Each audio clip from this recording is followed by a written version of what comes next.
खरं तर बहिणाबाईचं हे 11वं पर्व केवळ खानदेशच नव्हे तर संपूर्ण महाराष्ट्राच्या कानाकोपऱ्यामध्ये बहिणाबाई आपला महोत्सव हा पोचलेला आहे.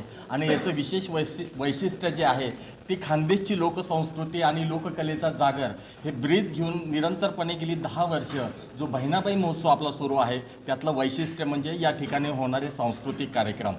पोवाडा असेल, शाहिरी असेल, गोंधळ असेल, तमाशा असेल, अगदी खानदेशातल्या वही गायनापासून आपले वीर नृत्य असतील, भवानी नृत्य असतील, अशा सर्व लोककलांचा जागर करणारा महोत्सव म्हणजे बहिणाबाई महोत्सव. आता हे 11वं पर्व आहे आणि दिवसेंदिवस जळगावकरांच्या सुद्धा अपेक्षा निश्चितपणे वाढलेल्या आहे आणि प्रत्येक वर्षी काहीतरी नवीन देण्याचा निश्चितपणे बहिणाबाई महोत्सव प्रयत्न करते. यावर्षी देखील आपल्या खानदेशातील पारंपरिक लोककलांसोबतच महाराष्ट्रातल्या विविध लोककलांचा जागर या मंचावर होणार आहे. त्यात प्रामुख्यानं अगदी लावणी असेल, शाहिरी असेल, पोवाडा असेल, खानदेशाचं वहीगायन असेल, याचबरोबर आपल्या जळगाव शहरातल्या अगदी लहानातला लहान म्हणजे अगदी 3 वर्षाच्या बालकांपासून अगदी 70 वर्षाच्या वयस्कर व्यक्तींपर्यंतचे सर्व लोकांना या ठिकाणी या मंचावर कला सादर करण्यासाठी खुला मंच आपण बहिणाबाई महोत्सवाच्या माध्यमातून उपलब्ध करून दिलेला आहे.